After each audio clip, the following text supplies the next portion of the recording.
Iniciando a nossa aula de Química sobre leis radioativas com o nosso querido professor Clóvis Valério. Então, a partir desse momento, a nossa aula está sendo gravada. Sejam bem-vindas e bem-vindos, professor. A sala é sua. Boa aula para todo mundo. Obrigado, minha querida. Bom trabalho. Amigos, bom dia. Então, relembrando, né, a nossa parte que eu gosto de mostrar um pouquinho da teoria do assunto, ou de cada assunto, que a química é muito vasta. Então, vou falar sobre radioatividade durante mais uma aula, ou a de hoje, e mais uma, no mínimo, à frente.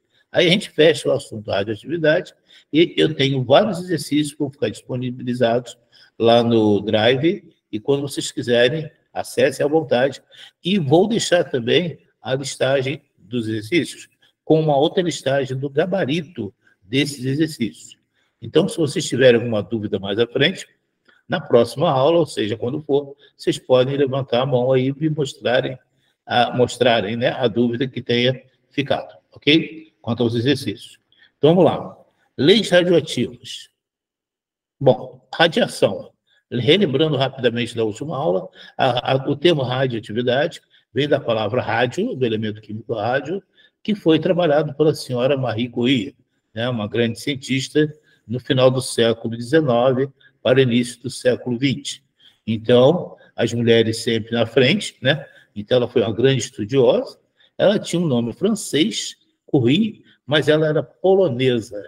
Então, um grande estudo que ela fez, porque nós, como nos casamos, né, o nome do marido, ainda hoje é assim, passa para a esposa. Então, Curie era o marido dela, Pierre Curie, eram dois grandes cientistas e pesquisadores. Então, eles se dedicaram ao estudo de elementos novos na época, que emitiam um brilho intenso, principalmente à noite, né? Então, ela, trabalhando com o elemento rádio, deu esse termo, radiação ou radioatividade, esse tipo de fenômeno. É um fenômeno que ocorre de núcleos de átomos, onde os núcleos de alguns átomos liberam energia na forma de luz, né, calor, ou até mesmo algumas partículas que foram sendo descobertas com o tempo. Tá?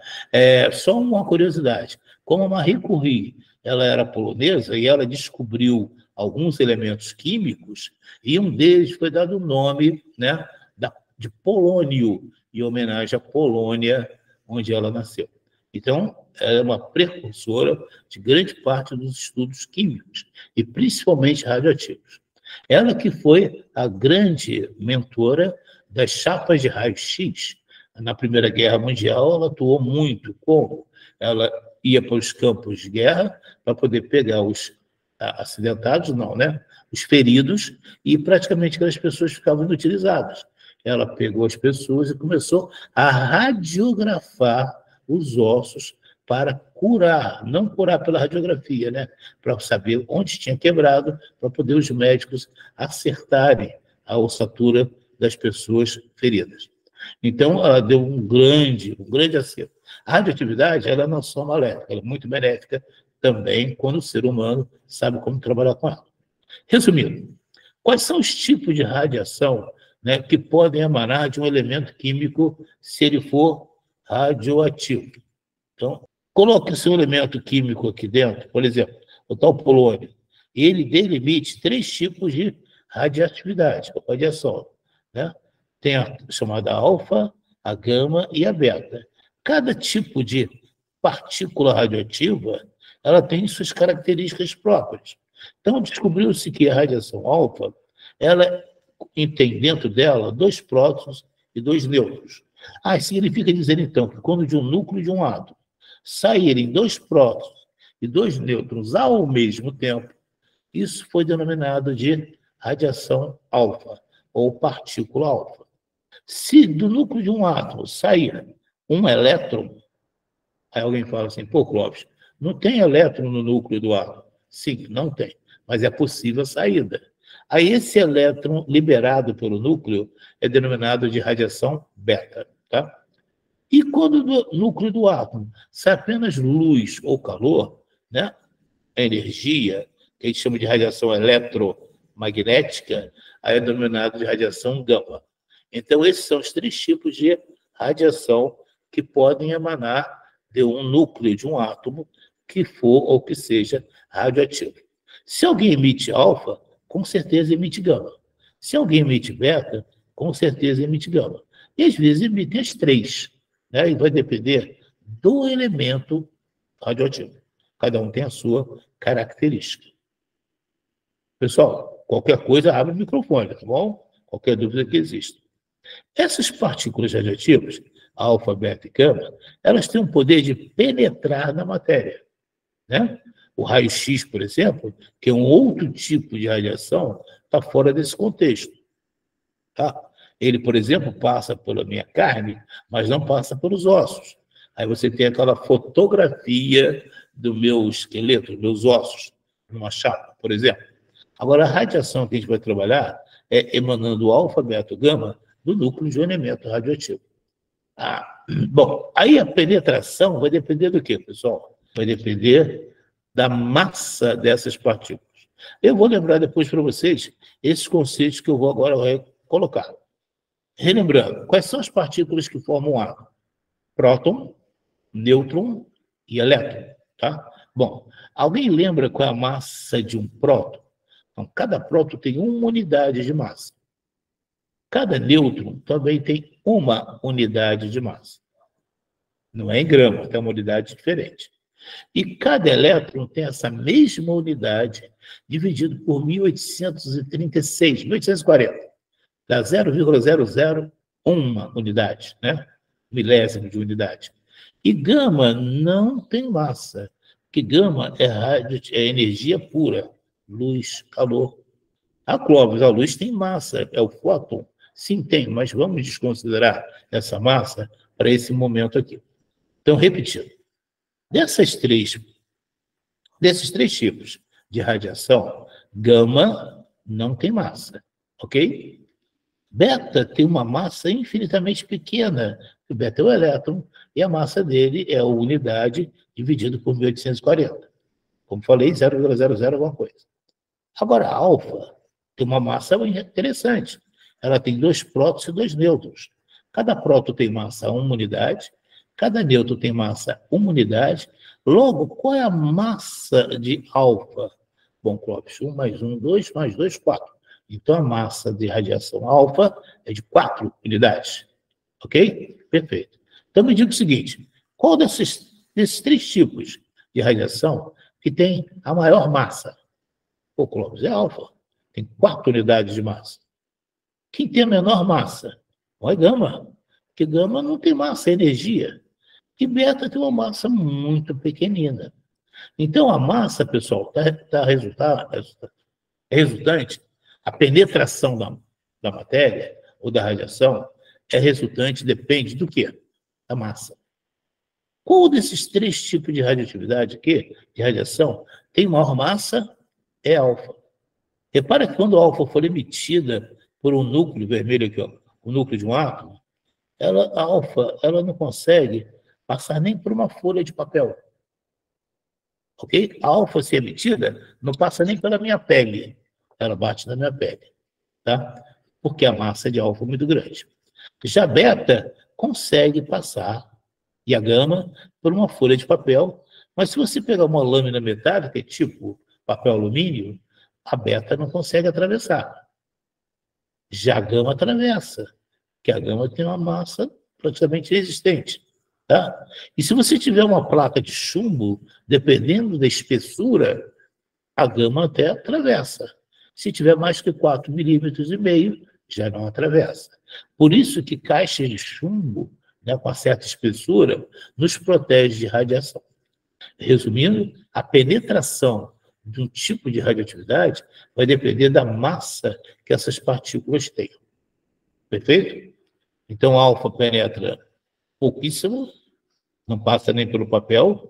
Beta e gama passam, mas somente a gama passa por uma folha lâmina metálica, beta não consegue, e a gama consegue atravessar até metais como chumbo, porque o chumbo é um metal que tem um núcleo grande, um núcleo pesado, então atrapalha a passagem da radiação gama, tá? Por isso que aqui embaixo está. Quem tem maior poder de penetração é gama, menor beta, e a menor de todas é alfa. Ok? Dúvida? Podem falar. Mas as radiações, as partículas radioativas, também podem ionizar a matéria. O que se lembra a palavra íon?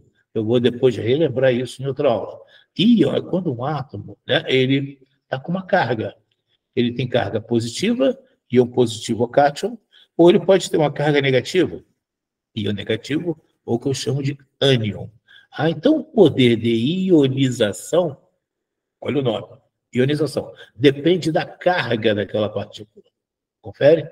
Então, das três partículas, alfa, beta e gama, deixa eu voltar aqui, qual delas deve ter maior poder de ionização?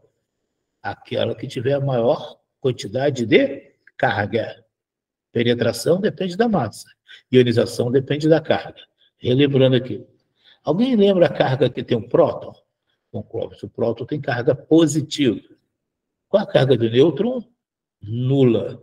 E qual a carga do elétron? Negativa.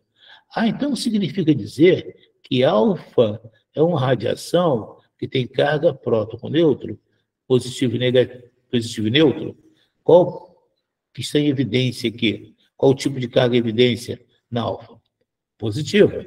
A nêutron não vai fazer diferença. E quantos prótons tem alfa? 2. Então tem duas cargas. Cada partícula alfa, né? A radiação alfa tem duas cargas positivas. Gama tem carga? Não, cara. Gama é apenas energia. Luz, calor, não tem carga. E beta tem carga? Beta tem, porque beta é o elétron. E qual é a carga do elétron? Bom, aprendi que é negativa. Bom, quantas vezes negativa? Como cada partícula beta tem um elétron, tem uma carga negativa. Vamos lá. Alfa tem carga positiva. Quantas? 2. Gama não tem carga. Beta tem uma carga negativa. Então, vamos esquecer o sinal positivo e negativo. Vamos pensar na quantidade de cargas. Alfa tem 2 cargas, gama não tem carga e beta tem uma carga. Qual dessas 3 partículas radioativas deve ionizar mais a matéria? Quer dizer, mexer na parte de carga da matéria. Alfa, beta ou gama? Vamos lá. Aquela que tiver maior quantidade de carga. Olha aqui embaixo. Quem tem maior quantidade de carga é alfa. Tem 2 positivas. Beta só tem uma carga negativa. E gama não tem carga. Então, o maior poder de ionizar a matéria é alfa, por ter maior quantidade de cargas, independente se é positivo ou negativo.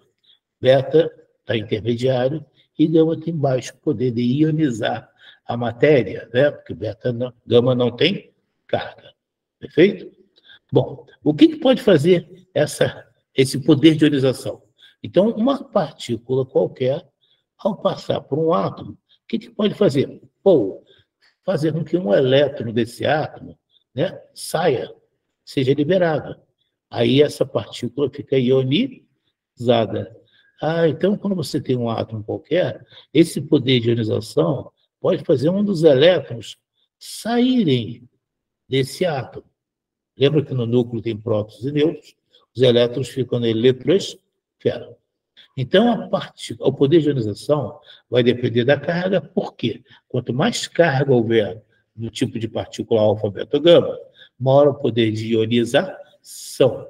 Maior será a possibilidade de ionizar um átomo, de soltar um pedacinho do átomo, tirar uma carga do átomo, por exemplo. Bom, aí você me perguntaria, tudo bem, Clóvis? Deixa eu ver o próximo quadro aqui. Bacana, então. Um resuminho. Alfa. Alfa tem 2 prótons e 2 nêutrons, confere? Carga de alfa, 2 vezes positiva, que tem 2 prótons. Nêutron não tem carga. Mas alfa, ela tem uma massa grande, porque ela tem 2 prótons e 2 nêutrons. A massa dela, o total é 4. Lembra que cada próton e cada nêutron tem 1 unidade de massa. 2 prótons e 2 nêutrons, 4 unidades de massa. Ok? A beta é o elétron. A massa do elétron é quase zero, não é zero, é quase zero. E qual a carga do elétron? É negativa. A gama é uma onda eletromagnética. Então, não tem massa e não tem carga. A partir disso aqui, olha só as velocidades que tem esses tipos de partículas radioativas. Alfa, 20 mil quilômetros por segundo, beta, 270 mil, e gama, 300 mil, velocidade da luz. Lógico, né? Luz, gama, é um tipo de radiação. Bacana. Por que será que gama tem uma velocidade enorme e alfa tem uma velocidade bem menor? Bom, velocidade depende do quê? Da massa, galera. Por exemplo, eu sou gordo. Então, para eu me locomover, eu vou devagar, que a minha massa atrapalha. Então, o que atrapalha a velocidade de uma partícula radioativa é a sua massa. Por isso que a velocidade de alfa é baixa, que a massa é grande. E já beta e gama têm uma boa velocidade. Repara que a velocidade de beta é quase igual à da luz. Porque beta tem a massa quase zero. Agora, a penetração. A penetração que vimos agora há pouco depende do quê? Da massa. Alfa tem uma boa penetração? Não, cara, porque tem uma massa grande. A massa atrapalha a penetração na matéria, né? A beta, opa, é média penetração. Por que ela não tem uma penetração tão grande quanto o alfa? Porque apesar dela ter uma massa quase zero, a massa de beta ainda não é zero. Tá? Então tem um médio poder de penetração. E como é que a gente representa essas partículas radioativas? Alfa tem esse símbolo aqui, ó, né? Metade de um 2, do número 2. Beta, esse B com a perninha comprida. E gama é esse Y. Não sei se vocês se lembram, mas depois eu vou relembrar, que quando você tem um átomo de um elemento químico, como é que eu represento o número de prótons e a massa? Bom, cara, o número de prótons é o número atômico. A gente bota embaixo à esquerda. A massa de um átomo do elemento, eu coloco em cima, à esquerda ou à direita. Então, alfa tem número atômico 2. Por quê? Porque ela tem 2 prótons. E o número atômico, depois eu vou lembrar isso, é o número de prótons. E a massa de alfa? 4 unidades. Que a massa é a soma de prótons e nêutrons. Depois vou relembrar isso com calma. Beta é um elétron. Bom, morre o elétron, cara, posso botar um puro aqui? Por que você não botou um puro? Se eu colocar um puro aqui, você pode achar que é um próton. O número aqui embaixo é o número atômico, o número de prótons. Mas o elétron não é um próton. O elétron pode ser igual a próton no átomo neutro. Vou relembrar isso depois de novo. Por isso que eu tenho que colocar o menos 1 para mostrar que não é próton. Por isso tem que ver o menos. E qual é a massa de beta? Praticamente zero. 0,00 alguma coisa. Já a gama, que tem esse símbolozinho aqui, não tem próton, não tem elétron, não tem carga e não tem massa. É 0, 0. Então, esses são os modos que eu tenho de representar alfa, beta e gama. Por quê? Porque a gente vai falar das leis radioativas. E quando a gente fala das leis radioativas, significa dizer que um elemento químico vai liberar alfa, ou vai liberar beta, ou vai liberar gama do seu núcleo. E se sair alguma coisa do núcleo, será que esse átomo original continuará a ser o mesmo quando liberar alfa, ou beta, ou gama? Vamos ver. Aqui tem um parâmetrozinho. Alfa 24, eu posso representar por He24. Quem é esse He24? É o átomo do elemento hélio, que tem número atômico 2 e massa 4. Eu tenho que decorar isso? Bom, esse aqui eu vou ter que guardar, porque ele é bem pequenino, sabe? Então, esse sujeitinho aqui é interessante. Então, olha só que interessante de novo. Quer dizer, então, que quando o núcleo de um átomo emitir uma partícula alfa, significa que ele está liberando um átomo de hélio, saindo do núcleo? Não, Clóvis. Ele está liberando, né, 2 prótons, 2 nêutrons, que é semelhante ao núcleo do átomo de hélio, e não ao átomo de hélio. Cara, você é doido. Não, pelo seguinte, o que identifica um átomo, por exemplo, eu sou o Clóvis, tem o Paulo, tem a Patrícia, tem várias pessoas. Todos somos seres humanos, tá legal. Mas podemos definir quanto ao gênero, masculino e feminino, tá? Uma classificação. Mas dentro do masculino, ou dentro do gênero feminino, cada pessoa tem um jeito de você identificar, que é o nome. O Clóvis, o Paulo, as meninas, a Paula. Agora, quando você tem um átomo de elemento químico, o que identifica o hélio? Ah, Clóvis, são as letras HE. Não, não são as letras HE. Né? As letras HE aqui ajudam a que você, memorize melhor o elemento. Mas aquilo que identifica um elemento, ou qualquer átomo de qualquer elemento, é o número de prótons que ele tem. Eu vou rebater isso no tal aula depois, tá? Então, o número de prótons é que identifica qualquer elemento. Não são as letras. As letras nós usamos para escrever as fórmulas químicas ou as reações químicas. Mas guarde na sua cabeça que aquilo que identifica um átomo é a quantidade de prótons que ele tem. Então, quando eu botei aqui que alfa é 2, 4, alfa tem 2 prótons. Eu não posso dizer que isso aqui é um elemento, porque todo elemento que tem seus átomos, né? Átomo também não é a mesma coisa que elemento. Depois eu explico.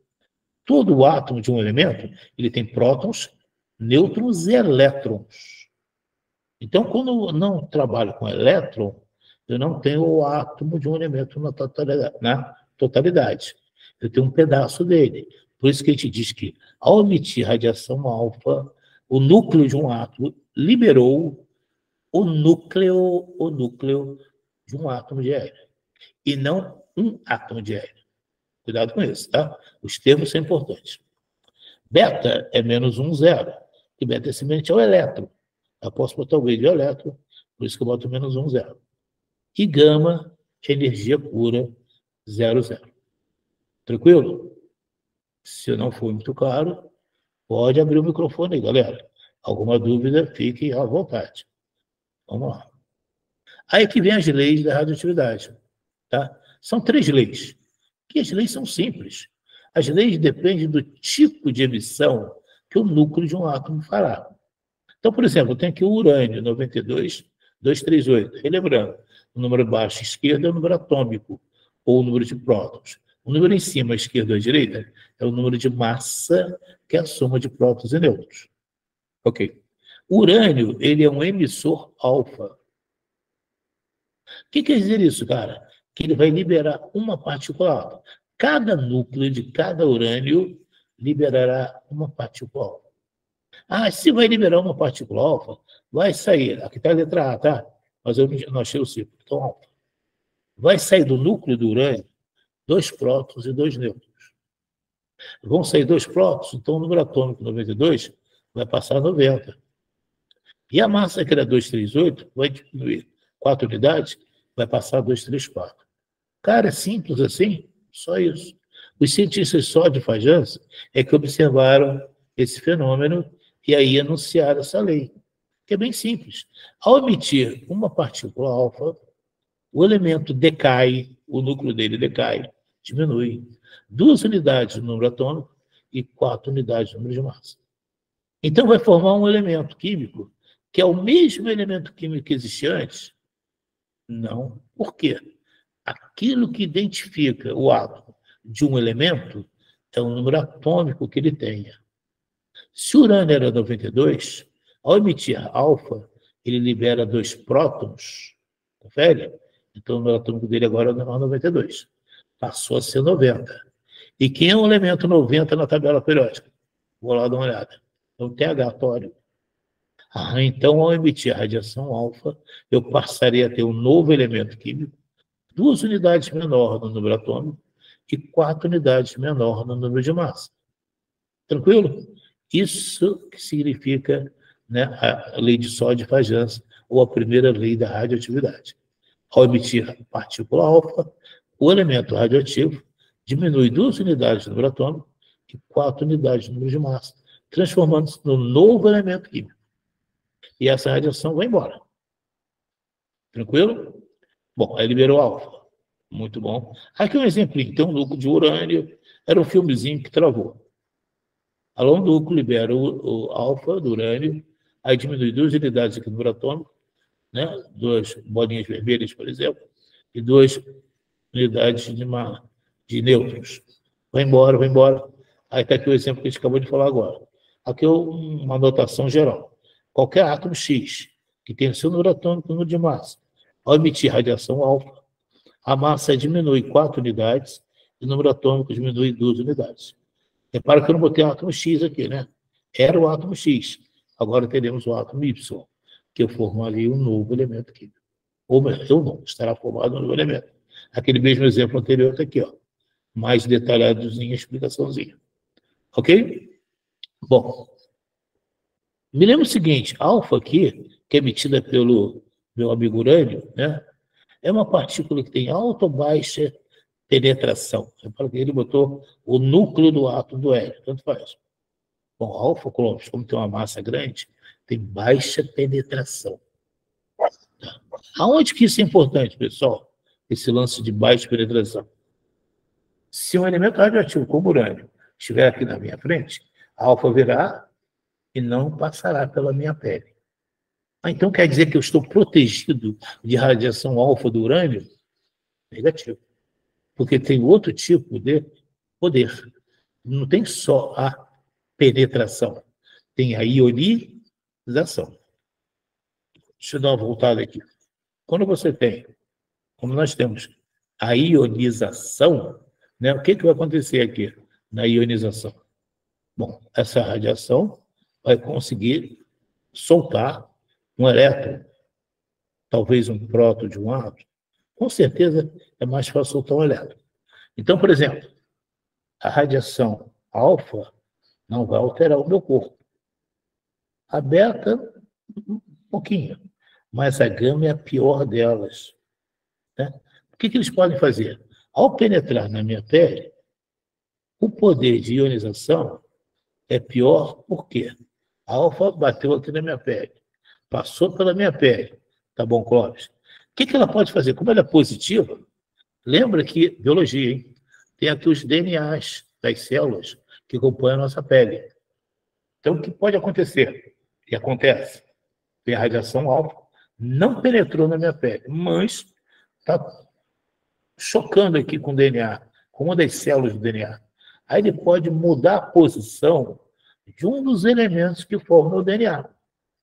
Caramba, se mudar a posição de um dos elementos químicos que formam o DNA, né, daquela cadeia nucleica, aí eu vou ter um novo código genético.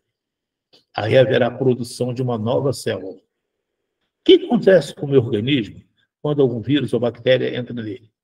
Bom, o meu próprio organismo manda anticorpos para combater aquele ser estranho. Então, se a radiação vem, muda o DNA de uma célula que eu tenho aqui na pele, o que o meu organismo vai fazer? Opa, tem um novo objeto estranho, um corpo estranho, alguma coisa estranha. Então, manda anticorpos. Para quê? Para combater aquela célula. Seja o que for. O que vai acontecer? Vai matar aquilo ali? Vai. Mas, ao mesmo tempo, não vai conseguir matar tudo, porque aquele código genético foi alterado e eu continuo a produzir aquelas células tortas.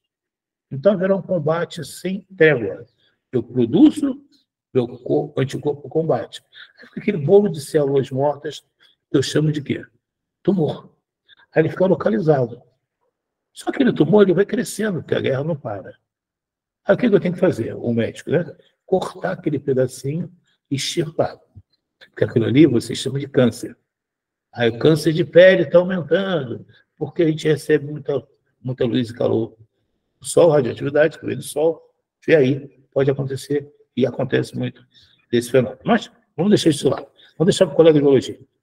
A segunda lei, então, um pior poder, né, da radioatividade para um ser vivo não é a penetração, é a ionização. Importante. Esqueci de falar isso lá na frente. A segunda lei da radioatividade é quando o elemento, o núcleo de um elemento, emite a radiação do tipo beta. Aqui, ó, emite beta. Aqui é beta. Muito bom. Ao emitir beta, o que vai acontecer, pessoal? Repara aqui, beta não tem massa. Sim, cara. Então, ao emitir beta, a massa do elemento continua a mesma. Mas o número atômico, aumenta uma unidade. E, Clóvis, aqui, na matemática, aqui é -1. Então, menos com menos dá mais, é isso? Não. Negativo, nada disso. A ideia é a seguinte, beta, deixa eu voltar aqui. Aqui é o exemplo. Aqui está. A hipótese de Fermi. Lembra que eu falei que o elétron pode sair do núcleo? Como é que o elétron pode sair do núcleo se no núcleo não tem elétron? Então, volta aqui. Ó. Emitiu beta, aumenta o número atômico com unidade, foi de 90 para 91. É lógico, o número atômico alterou, eu tenho um novo elemento químico. Então, o tório, ele é um emissor beta, ele vai de 90, que é tório, para 91, para praseotímio. E o número de massa continua o mesmo. Bacana, tem um novo elemento. Mas por que aumenta a unidade? Bom, Clóvis, aqui está repetindo, tá, pessoal? Mesma coisa, o elemento químico, número atômico de massa, emitiu beta, a massa permanece a mesma, mas o símbolo é outro, que o número atômico aumenta a unidade. Bacana, ok. Por isso aqui, ó, a hipótese Fermi diz o seguinte, não tem elétron no núcleo. Sim, galera, não tem. Como é que esse elétron surge? Como é que do núcleo de alguns átomos tem elétron? A explicação desse cientista é nêutron. Lembra para mim qual é a carga do nêutron? Nula, zero. Próton tem carga positiva, elétron tem carga negativa, nêutron a carga é nula, zero. Então, como é que sai elétron? Explicação. Como tem muita energia no núcleo do átomo, os nêutrons quebram, são partidos. Então, quando quebra o nêutron que tem carga nula, aparece uma carga positiva e uma negativa. A positiva, eu sei que é o próton, e a negativa é o elétron. E aparece uma subpartícula atômica chamada neutrino, que não vai interessar o nosso estudo. Então, quando o nêutron, muito energizado no núcleo, quebra um próton e um elétron, o próton vai ficar no núcleo, não vai sair, que é o lugar dele. O elétron não vai querer ficar no núcleo, ele é cuspido pelo núcleo. E quando esse elétron sai, nós chamamos de radiação beta. Então a explicação para a saída de radiação beta do núcleo de um átomo é o quê? É um dos nêutrons do núcleo de um átomo que é quebrado, é transformado em um próton e um elétron. O elétron sai, que eu chamo de radiação beta. E aí agora eu posso ter um próton a mais que eu não tinha no núcleo. Por isso que o número atômico aumenta a unidade. Então, de novo, o que o número atômico aumenta a unidade na liberação de radiação beta? Que não existe elétron no núcleo. Então, a explicação dada é que um nêutron é partido em um próton e um elétron. Como aqui aparece um próton que não tinha, o número atômico vai aumentar a unidade. E o elétron sai do núcleo. Então, esse elétron, essa radiação beta, deriva da quebra ou da cisão quer dizer quebra, de um nêutron presente no núcleo do átomo, devido à grande quantidade de energia presente naquele núcleo. Ok? Me fiz entender um pouquinho? Então, para aparecer a radiação beta, o núcleo, emitiu beta, que é o elétron, porque um dos nêutrons do núcleo foi quebrado, partido, devido à grande quantidade de energia. Esse nêutron transformou-se em um próton, ao número atômico aumenta a unidade. A massa não muda, porque a massa do próton é igual à massa do nêutron. Lembra que a massa do elétron é praticamente desprezível. Aí sai aquele elétron no núcleo agora. Tranquilo? É a hipótese de Fermi, para a explicação da formação de radiação beta oriunda do núcleo de um átomo. Nêutrons que são quebrados, formando um próton e um elétron. Tranquilo? Aqui eu botei um espectro eletromagnético para vocês terem uma ideia da frequência existente, é física, né? E a luz visível é uma faixa bem pequena dentro da frequência. Os raios, né? Por exemplo, gama, olha lá, são de alta frequência. A gente não enxerga raios gama, né? Luz, calor, por exemplo. Então, tem outros de baixa frequência, né? Que nós até não enxergamos, o som ouvimos, né? E por aí vai. Então, só para você ter uma ideia do espectro eletromagnético, onde aparece luz, comprimento de onda, é mais físico. Aí, pessoal, eu botei aqui alguns exercíciozinhos. Vocês querem fazer comigo? Eu vou fazer alguns com vocês, tá bom? Aí eu vou deixar isso aqui, vocês podem fazer, depois eu passo o gabarito para vocês disso aqui. Esse primeiro aqui fala de meia-vida. Eu não falei de meia-vida ainda. Eu botei no lugar errado esse exercício. Olha esse aqui, ó, grandão. Parece cabeludo, né? Vamos lá. Esses conceitos eu vou falar depois para vocês. Mas vamos relembrar rapidinho aqui. Vou relembrá-los, né? O que significa ISO? É um termo que significa o quê? Igual. No termo baros tem a letra A. A para a gente aqui significa massa. Número de massa. Isótonos. Iso quer dizer igual. Tônus tem a letra N. E a letra N para nós quer dizer nêutrons. Isótopos. Iso quer dizer igual. Topos tem a letra P. Que para nós aqui quer dizer o quê? Próton. Resumindo, o que vem a ser isótopos? Átomos ou que tenham igual número de prótons, que eu também chamo de número atômico. Isótopos são átomos que têm iso igual, N, número de nêutrons. Isóbaro quer dizer o quê? Igual a número de massa. Tem um outro termo que eu vou falar depois, que são isoeletrônicos.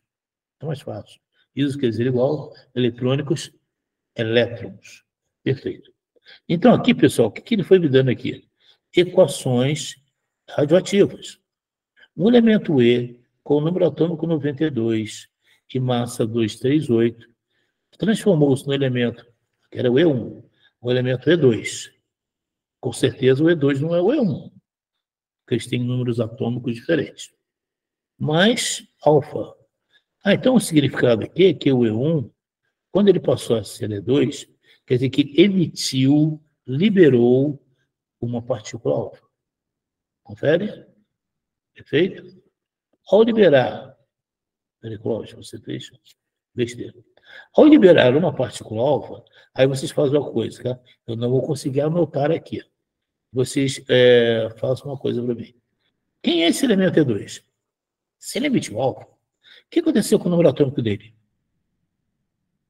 Bom, vai diminuir duas unidades. Qual o número atômico aqui desse E2? 90.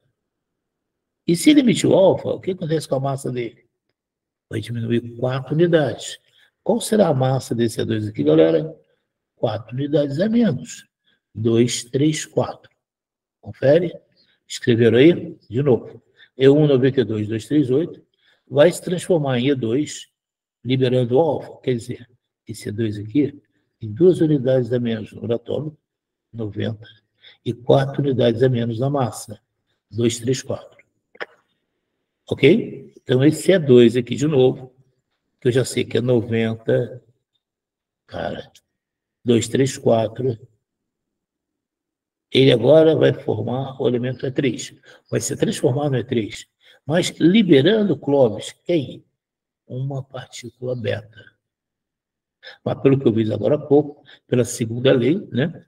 Ao emitir beta, o que acontece com a massa? Não muda. Ah, então se aqui era 2, 3, 4, aqui no E3 continua 2, 3, 4. E se o número atômico aqui era 90, ao emitir beta aumenta uma unidade. Aqui é 92, 91. Então o elemento E3 é 91 embaixo, 2, 3, 4 em cima. Esse elemento E3, olha aqui de novo, que é o 91, 2, 3, 4, vai transformar-se no elemento E4, aqui liberando beta. Ao liberar beta, de novo, mantém a massa, 2, 3, 4, aumenta uma unidade no número atômico. Se aqui era 91, o E4 é 92. Anotar esses pequenos dados, porque agora você vai poder responder isso aqui de baixo. Quem é quem? Quem é isótopo de quem? Quem é isóbaro de quem? Quem é isótopo de quem? Perfeito? Então, vamos lá. Galera, se não estiver sendo claro, abra o microfone, hein? Poxa. Fiquem quietos, não. Não, E, 92,238. Passou a E2. 90,234. O E2, 90,234. Passou a E3.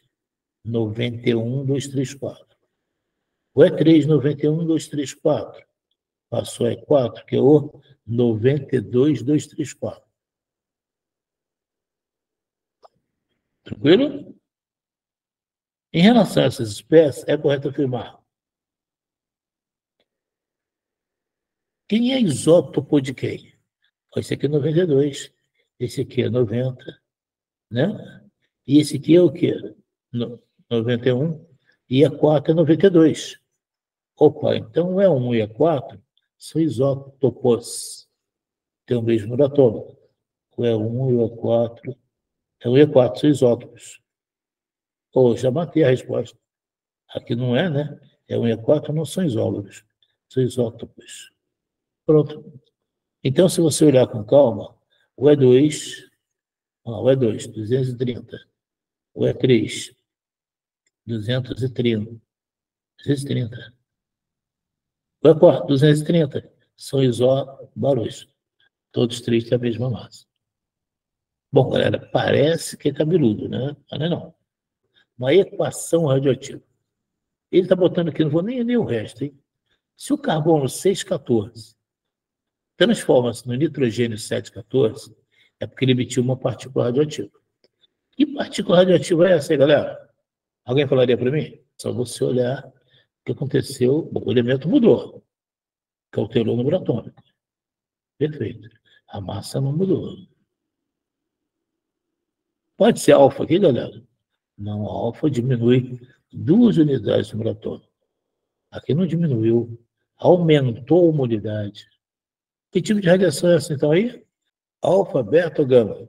Bom, quando mantém a massa e o número atômico aumenta uma unidade, emitiu radiação beta. Então, a radiação emitida foi beta, ok? E ele não fala nada de beta. Só olha aqui, ó. As ondas eletromagnéticas são formadas por radiação beta?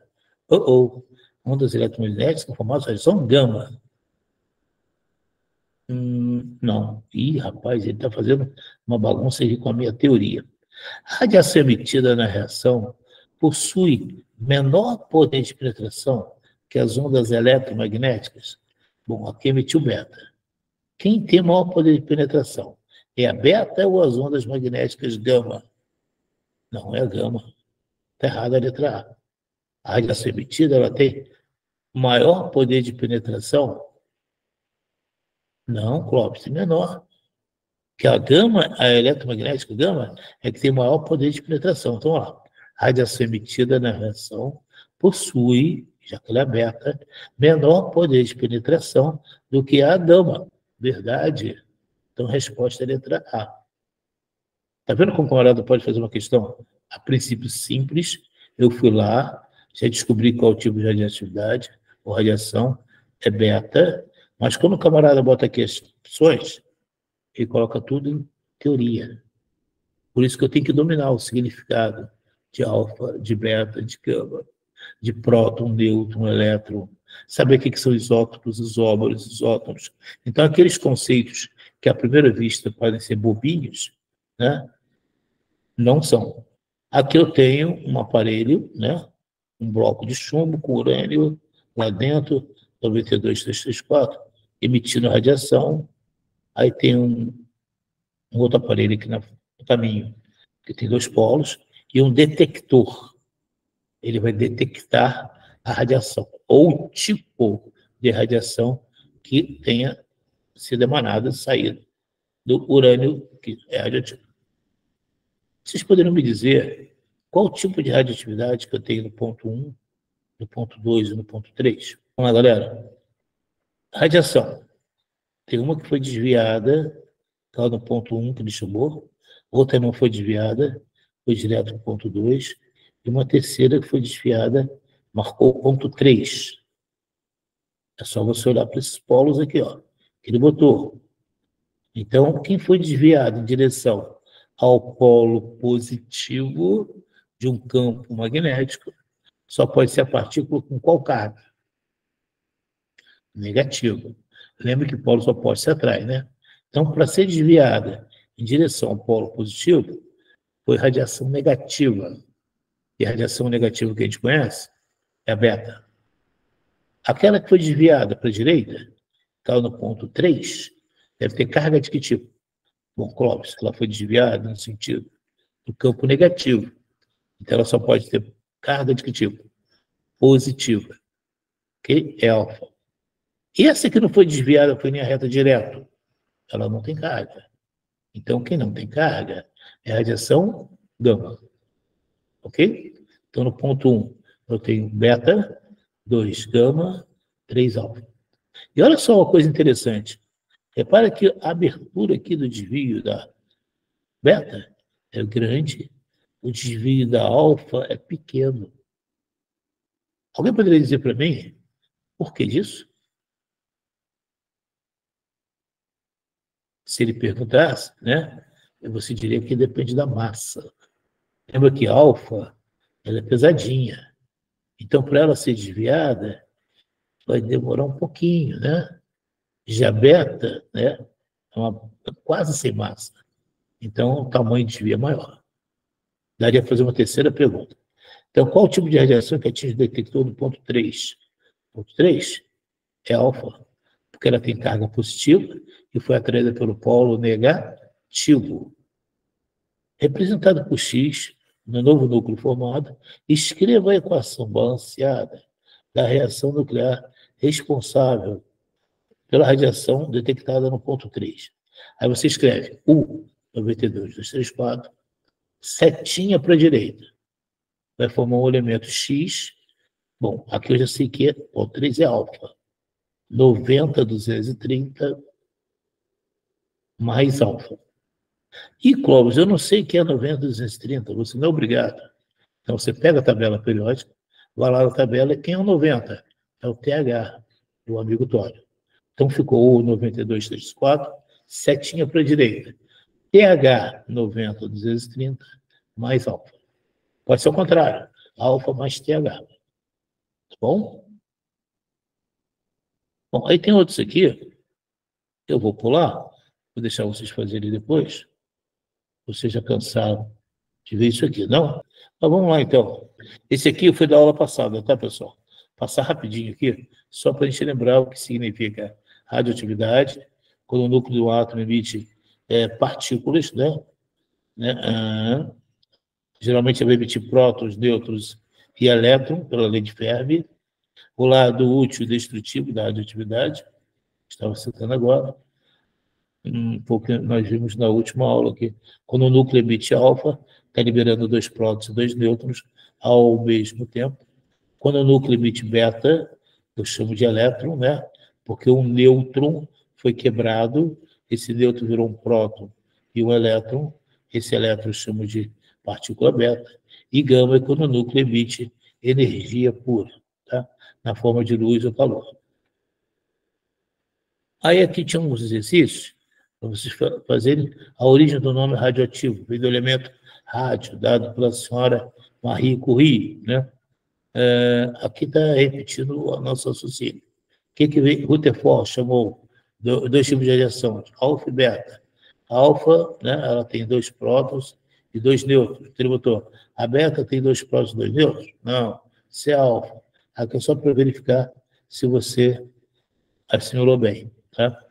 Aqui está lembrando para vocês que conceitos de prova, isótopos, isóbaros e isótopos. Depois eu vou rebater na aula de revisão. Aqui, ó, de novo, aquele um exemplo muito parecido.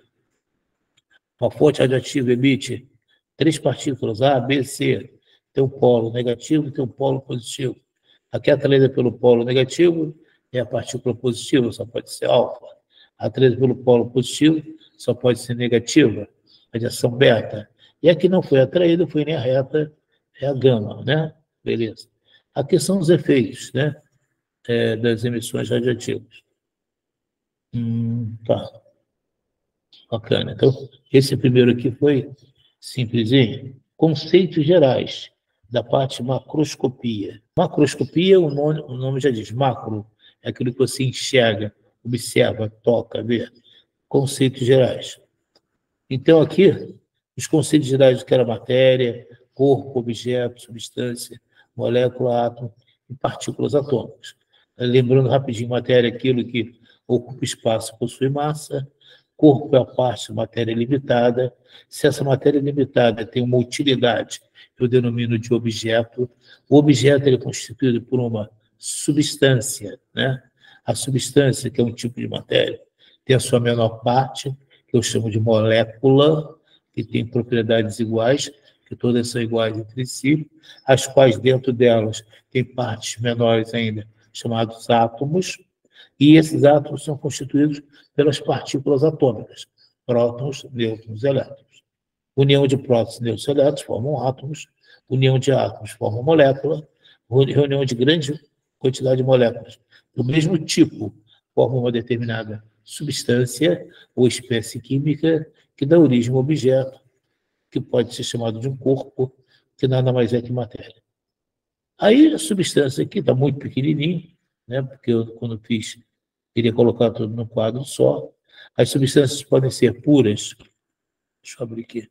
As substâncias podem ser puras, que elas são chamadas de substâncias simples ou compostas, e tem as impuras, que são as misturas. Substância simples, relembrando, aquela que tem átomos do mesmo elemento. Gás oxigênio, O2. Gás ozônio, O3. Atomicidade significa o quê? O número de átomos que existam na substância simples. O2, molécula diatômica. O3, molécula triatômica. Alotropia é um fenômeno que acontece entre moléculas de substâncias simples com o mesmo tipo de átomo. Falei há pouco, O2 e O3. São duas substâncias simples diferentes, gás oxigênio e gás ozônio, mas com o mesmo tipo de elemento químico, O. Então, eles são alótropos entre si. Substância composta, água, H2O, ela é composta do tipo binária, composta por ter átomos de elementos diferentes. Binária é quando tem dois tipos de átomos. Ternário, terciário é quando tem três tipos de átomos. A água, ela é binária, tem H hidrogênio e oxigênio. Ácido sulfúrico, H2 e SO4, é terciário, tem três tipos de átomos, H hidrogênio, S enxofre e oxigênio. E as substâncias impuras, ou simplesmente as misturas, aqui é quando você tem duas ou mais substâncias.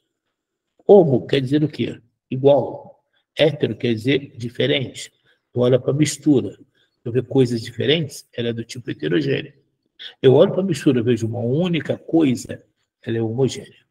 E aquilo que você enxerga na mistura, você chama de fase. Fase é cada característica que uma mistura tem. Água com sal. É uma mistura, tem água e tem sal, dois componentes. Perfeito? Ela é do tipo homogêneo e heterogêneo. Então, se eu botar uma colherinha de sal no copo d'água, o sal vai ficar escondido. É uma mistura homogênea. Agora, se eu botar areia na água, a areia não será dissolvida. Aí já é uma mistura heterogênea. Por quê? Eu verei a água e verei areia. Aí, cada coisa que você enxerga na mistura, você chama de fase. Água com sal é monofásica. Eu vejo só o líquido. Água com areia é difásica. Eu vejo a água, o líquido e vejo a areia. Né? Isso que é da aula passada. Estado físico, eu lembrei com vocês, sólido e gasoso. As forças que atuam no estado são forças atrativas. No sólido, a coesão que atrai é maior que a repulsão. No gasoso, a repulsão é maior. No líquido, são praticamente idênticas.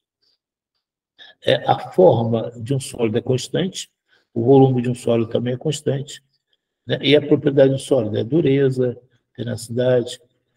Gasoso já tem forma e volume variáveis, propriedade, expansibilidade, o gás sempre quer ocupar o maior espaço possível, né? E o líquido tem forma, volume constante, mas a forma depende do local. Eu boto 1 litro d'água numa panela, tem a forma da panela. Boto na garrafa, tem a forma da garrafa. Propriedade do líquido, a tensão na superfície. A mudança de estado físico, para você alterar o estado físico, eu tenho que mexer na temperatura ou na pressão. Aí, ao mudar o estado físico, eu tenho fusão, que é passar de sólido a líquido, né? Ebulição da passagem de líquido a gasoso, liquefação de gasoso a líquido, condensação também, solidificação, passagem de líquido a sólido, sublimação, passagem direta de sólido a gasoso ou gasoso para sólido. Aí eu falei de substância pura, mistura, liga ao teste, que eu ia começar a falar.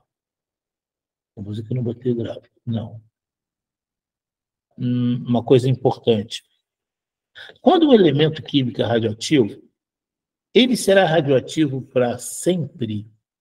Não, qualquer elemento radioativo, eu estou com ele aqui na minha mão, no laboratório, então ele será radioativo para o todo sempre? Não, Clóvis, não será. Com o tempo, ele vai perdendo, emitindo radiação alfa, beta, gama, e aos pouquinhos, o elemento vai deixando de ser radioativo. Quanto tempo isso leva, hein? Depende do elemento químico. Então, tem um processo chamado, que está aqui no quadro, meia-vida. Meia-vida ou período de semidesintegração. O que é isso, galera? É o tempo que leva para que metade da massa de um elemento radioativo deixe de ser radioativo. Ou estranho. Por exemplo, eu tenho 10 gramas de um elemento radioativo. Quando eu tiver 5 gramas dele ainda radioativo, quer dizer que terá passado um tempo. E esse tempo que passou, eu vou chamar de meia-vida. Então, de novo, meia-vida ou período de semidesintegração é o tempo que decorre para que metade da massa de um elemento radioativo deixe de ser radioativo. Então quer dizer que aquela massa sumiu? Não, ela não sumiu. Aquele elemento que era radioativo não é mais o mesmo elemento, lembra disso? Ele vai se transformando num novo elemento. Libere alfa ou libere beta. Às vezes libere só gama e continua sendo o mesmo elemento, só que menos radioativo. Então a quantidade de matéria, massa, não muda, é sempre a mesma. O que vai mudar é o poder de radioatividade, de liberar alfa ou beta ou gama. Então, se eu tenho o elemento X com uma meia-vida de 2 minutos, eu tenho, por exemplo, 10 gramas do elemento X. Ele é radioativo. Daqui a 2 minutos, quantos gramas eu terei desse elemento X? Os 10 gramas, só que 5 gramas não mais radioativo. Tá bom, Clóvis, se passar mais um tempo, mais uns minutos, a metade da metade deixará de ser radioativo. Então, pessoal, repare o seguinte. O gráfico de meia-vida, ele sempre tem um eixo na vertical, que é a atividade da amostra, e na horizontal, que é a meia-vida em o tempo. Né? Então, por exemplo, se eu tenho... Calma aí, volta lá. Eu tenho 5% de uma amostra radioativa. Quando eu tiver 50% dela, terá decorrido um tempo. E esse tempo aqui é que eu vou chamar de meia-vida. Então, por exemplo, essa amostra, eu tenho 100% dela, quando eu tiver 50%, terá transcorrido que tempo? 8 dias. Significa, então, que a meia-vida dessa amostra aqui é de 8 dias. Repara, passou 8 dias, eu tenho a metade dele radioativo, 50%. Passa mais 8 dias, total 16, eu tenho a metade da metade radioativo. Passa mais 8 dias, eu tenho a metade de 25, que é 12,5, ainda radioativo. Passa mais 8 dias, eu vou ter a metade de 12,5, 6,25. Passa outros 8 dias, eu teria agora transcorridos 40 dias. Então, repara que o decaimento radioativo, olha a palavra bonita, o decaimento radioativo se faz da meia-vida quando a metade do elemento vai deixando de ser radioativo. Mas se eu tinha uma amostra aqui de 10 gramas no início, eu continuo tendo 10 gramas, só que 5 gramas não mais radioativos. Ok? Não desaparece a massa. Só a quantidade que era radioativa deixa de ser radioativa.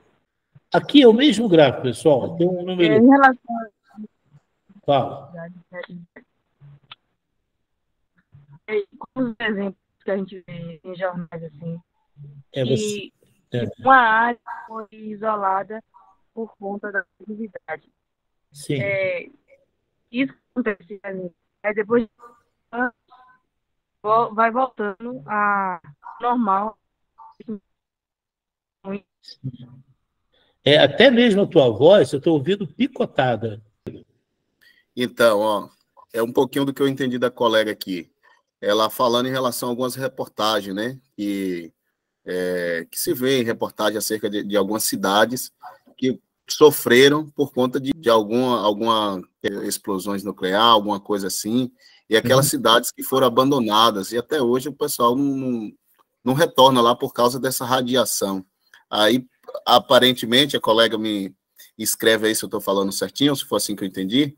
Sim. E aí a pergunta dela já passou tanto tempo, ainda assim o local lá, devido à radiação, ainda não dá para retornar para lá, para morar, mesmo tendo passado o tempo, né? É isso mesmo? É isso mesmo. Aí, amiga e amigos, isso vai depender da meia-vida do elemento radioativo. Então, por exemplo, lá em Chernobyl, quando explodiu o reator nuclear, na Ucrânia, 1986, para uma pessoa poder sobreviver ou viver na região de Chernobyl, somente, pessoal, no ano de 2078. Só para você ter uma ideia. Na minha vida, isso já foi o quê? Há 20, 40, 35 anos atrás, né? Então, ainda tem mais muito tempo para poder alguém conseguir sobreviver lá.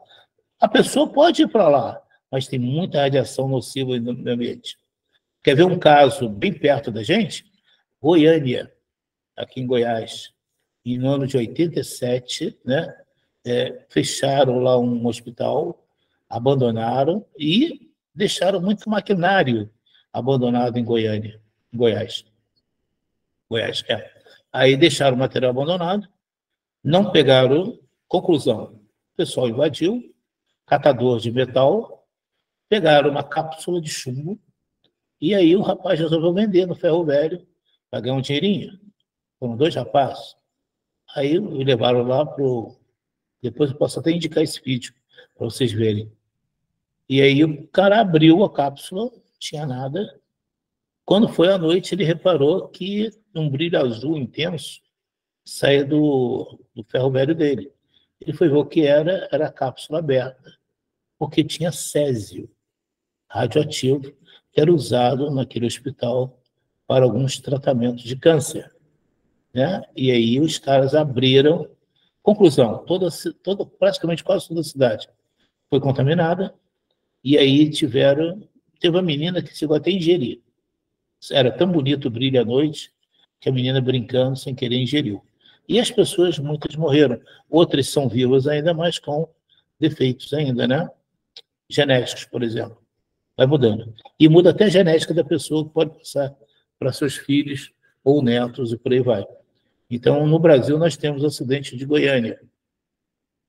Foi muito perigoso, foi muito violento. E o que se faz com esse material radioativo? Foi todo colocado o ferro velho foi desmanchado, foi tudo colocado em latões, enterrados a alta profundidade, e vai ter que deixar ali durante muitos e muitos anos para perder o teor de radioatividade deles, porque a meia-vida do elemento é grande, né? Tem alguns elementos que têm meia-vida muito curta, mas, em compensação, tem outros elementos que têm uma meia-vida extremamente longa, né? Por isso, eu vou mostrar aqui para vocês. Aqui tem uma tabelinha de meia-vida, para você ter uma ideia. Aqui também é o mesmo gráfico. Aqui, ó, uma meia-vida dos elementos. Por exemplo, o urânio, a meia-vida dele é pequenininha, 4,5 bilhões de anos. Agora, você tem o tório, que a meia-vida dele é só de 24 dias. Mas é para metade da massa dele deixar de ser radioativo. Tem outros que são de minutos, né? Tem outros que são de dias, depende do elemento radioativo. Olha o rádio radioativo.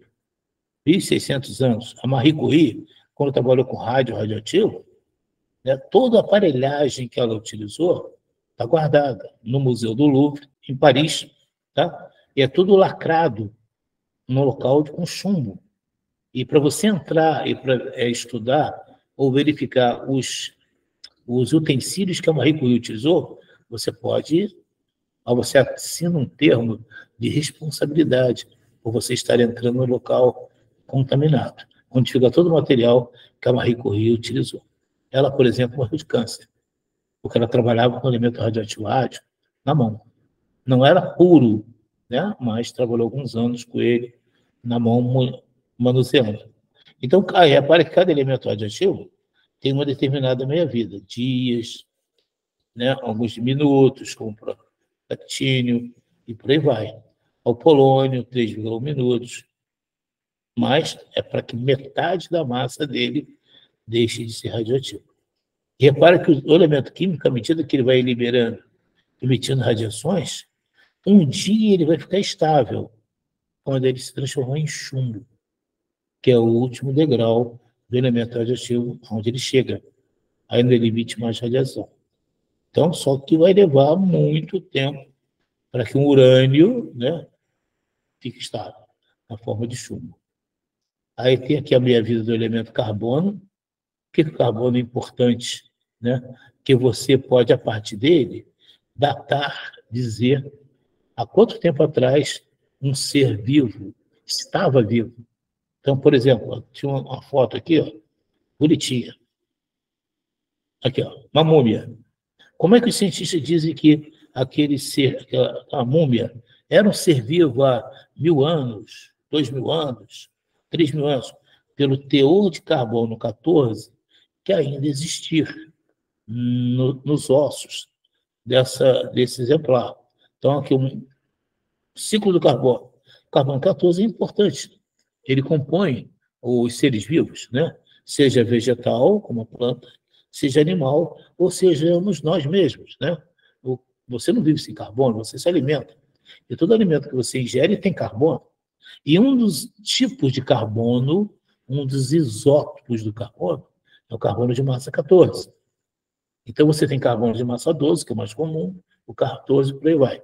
E o 14, ele é radioativo. E ele emite o quê? Ele emite radiação beta. E quando o carbono emite radiação beta, ele se transforma no nitrogênio. Tá? Então, você tem um ciclo aqui, ó, o ciclo do carbono. Né? Então, a radiação cósmica pega um nêutron, esse nêutron acelerado colide com o nitrogênio do ar, que tem gás de nitrogênio do ar. Aí, esse nêutron, quando atinge o núcleo do nitrogênio, sai o próton, e o nitrogênio captura o nêutron. Aí ele vira carbono. Aí esse carbono agora, que é o carbono 14, que é radioativo, ele vira gás carbônico, por exemplo, carbono com O2 vira CO2, a planta aspira esse CO2, lembra disso? Que a planta, na respiração dela, puxa o CO2 e libera o O2, né? O ar. Aí esse carbono 14 radioativo fica na planta. Então você come o fruto da planta, ou o animal come a grama, que é planta, aí o carbono 14 radioativo passa a formar um animal.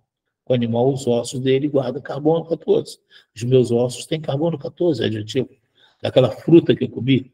Tá? Então os frutos, né, legume, verdura, tem carbono 14 na minha alimentação. E esse carbono 14 vai se alojar nos ossos. Então, quando aquele ser vivo morre, a quantidade de carbono 14 nos ossos nunca altera. Por quê? Você não para de se alimentar. Então, a taxa de carbono 14 é mantida, constante. Quando aquele ser falece, aí ele não está mais ingerindo alimento, a taxa de carbono 14 dele agora começa a diminuir, a decair, porque o carbono 14, ao emitir radiação beta, ele se transforma no nitrogênio, que volta para o ar, né? E aquele carbono 14 agora não existe mais na forma de carbono 14. Tá? Aí vai ficando com menos carbono 14. Então, o que os caras fazem? Eles vão lá naquela múmia, vão lá no ossinho dela, raspam um tutaninho, né? Levam para o laboratório, aí verifica quanto de carbono 14 ainda existe nos ossos daquele ser que era vivo, e verifica quanto de nitrogênio lá tem e compara. Aí verifica o quanto de carbono 14 foi consumido. Aí essa quantidade de carbono 14 consumida, ele vai fazer um gráfico e vai detalhar para a gente há quanto tempo aquele ser era vivo. A meia-vida do carbono 14 é de 5.600 anos. Então, se você tem 1 miligrama de carbono 14 e o total de carbono lá existente é de 2 miligramas, quer dizer que se passar o quê? De 2 miligramas para 1, passou uma meia-vida. Passaram-se 5.600 anos. Então, aquela múmia era viva, andava pela Terra há mais ou menos 5.600 anos. É assim que eles fazem o datamento, né, dos seres que eram vivos, ou de plantas, ou de qualquer outro composto orgânico, pela taxa de carbono 14 ainda presente naquele ser vivo. Então, só para ver se você entendeu aqui o exercício rapidinho, né? Você tem o acidente do reator de Chernobyl em 86, lançou na atmosfera grande quantidade de estrôncio radioativo. A meia-vida do estrôncio é de 28 anos.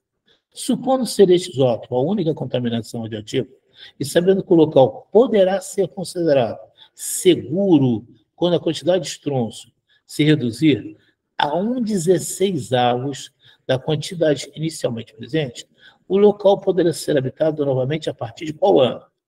Bom, olha só, 1/16. Quer dizer que houve quantos períodos de desintegração? Então, vamos pensar. Matemática agora, hein? Cada meia-vida, a metade deixa de ser radioativo, certo? Então, se eu tenho um número inteiro, qual a metade de 1, pessoal? Meio. Passou uma meia-vida. Qual a metade de meio, pessoal? 1/4. Passou a segunda meia-vida. Qual a metade de 1/4? 1/8. Passou a terceira meia-vida. Qual a metade de 1/8? 1/16. Passou 4 meias-vidas. Então, para que seja atingido 1/16 do que tinha no início, metade, meio, metade da metade, 1/4, metade da metade, 1/8, metade da metade, 1/16. Para que seja atingido 1/16 da quantidade inicial, quer dizer que teriam se passado 4 meias-vidas. Confere? Bom, qual é a meia-vida do estrôncio que ele falou aqui? 28 anos. Então, multiplica isso com o valor de cada meia-vida.